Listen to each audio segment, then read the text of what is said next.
आज जो मैं आपको सुना रहा हूं कहानी, शायद सुनने के बाद आपकी आंखों में आ जाएगा पानी। ये कहानी लगन, समर्पण, निष्ठा और साथ की है। ये कहानी जितनी मेरी है उतनी ही आपकी है। इस कहानी का जो मुख्य किरदार है वो हमारे आपके जीवन का आधार है। वो आपके लिए ज्यादा, अपने लिए कम बनी है। हाँ जी, बिल्कुल सही समझ रहे हैं आप। वो हमारे आपकी पत्नी है। वो हमारी आपकी पत्नी है। कभी आपने सोचा कि वो आप एक के साथ रिश्ता जोड़ा था, लेकिन एक के साथ रिश्ता जोड़ने के लिए उसने घर, गली, आंगन, मोहल्ला, सखी, सहेली, माँ बाप, न जाने कितनों रिश्तों से अपना मुंह मोड़ा था। याद करिए, जब आपके साथ ब्याही थी और आपके घर आई थी तो बहू, भाभी, दुल्हन, न जाने कितने नामों के साथ बुलाई जाती थी। ये सुनकर के वो मन ही मन मुस्कुराए जाती थी।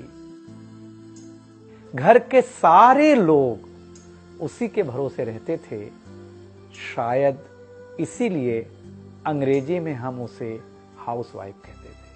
कुछ ही दिनों तक उसने दुल्हन होने का आनंद जिया। फिर झाड़ू, पोछा, बर्तन, चूल्हा, चौका, इन सब ने उसको जकड़ लिया। रोज हमारे लिए नाश्ते से लेकर खाने तक कुछ खास रखना, हमारी लंबी उम्र के लिए न जाने कितने उपवास रखना। कुछ महीनों बाद किलकारी गूंजी तो सारे ख्वाब सजे। वो मां बनी तो हम भी बाप बने। जैसे जैसे वो उम्र की सीढ़ियां चढ़ती गई, जैसे जैसे वो उम्र की सीढ़ियां चढ़ती गई, जवाबदारियां कुछ न कुछ रोज बढ़ती गईं। एक तरफ बच्चे पे नजर, दूसरी ओर मैं ऑफिस के लिए लेट न हो जाऊं इस बात का डर। सब कुछ बराबर हो, कुछ रह न जाए, और इस बात पर भी ध्यान कि गैस पर रखा हुआ दूध कहीं बह न जाए। घर वालों की फरमाइशों का चूल्हा जो एक बार चलता, घर वालों की फरमाइशों का चूल्हा जो एक बार जलता, तो कब सुबह, कब शाम, कब रात हो गई उसे पता ही नहीं चलता। इन व्यस्तताओं के बीच समय का चक्र कुछ इतना तेजी से चला, मुन्ना कब मनोज हो गया, मुन्नी कब सुमन, पता ही नहीं चला। अब तक जो था प्यार, अब उसने अपना नाम बदल करके रख लिया था तकरार। बेटी को लेकर के कहना कि कुछ ज्यादा ही मन बढ़ा रखा है, तुम्हारे प्यार ने इसको सर पे चढ़ा रखा है।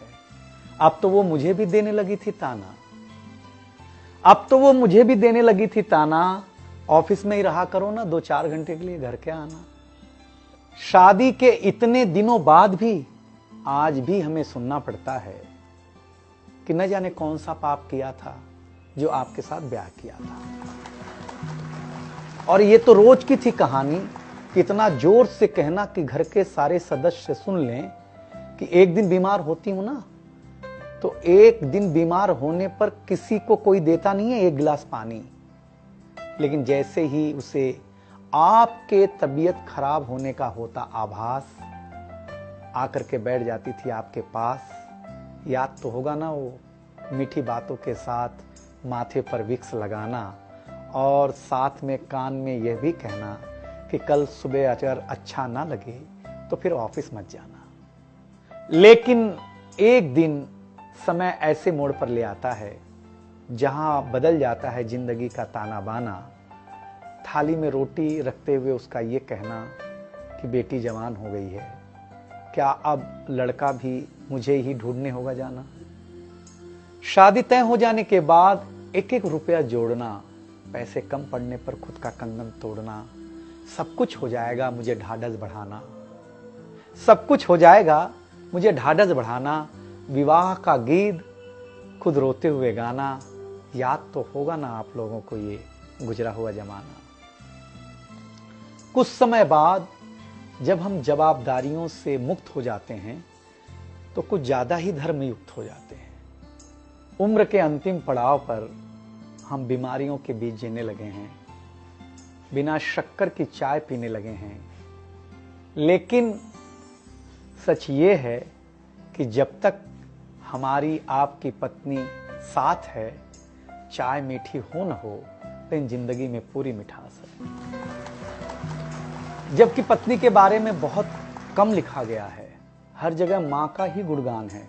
मैं मानता हूं कि माँ महान है, लेकिन आपके जीवन में आपकी पत्नी का भी महत्वपूर्ण योगदान है। तो आपसे निवेदन इतना सा है कि आप अगर घर पर हों या घर पर जाएं तो अपनी पत्नी का हाथ हाथ में रख करके संतोषानंद जी का लिखा हुआ एक गीत गाएं कि तू धार है नदिया की, मैं तेरा किनारा हूं, तू मेरा सहारा है, मैं तेरा सहारा हूं। आंखों में समंदर है, आशाओं का पानी है, जिंदगी कुछ भी नहीं, तेरी मेरी कहानी।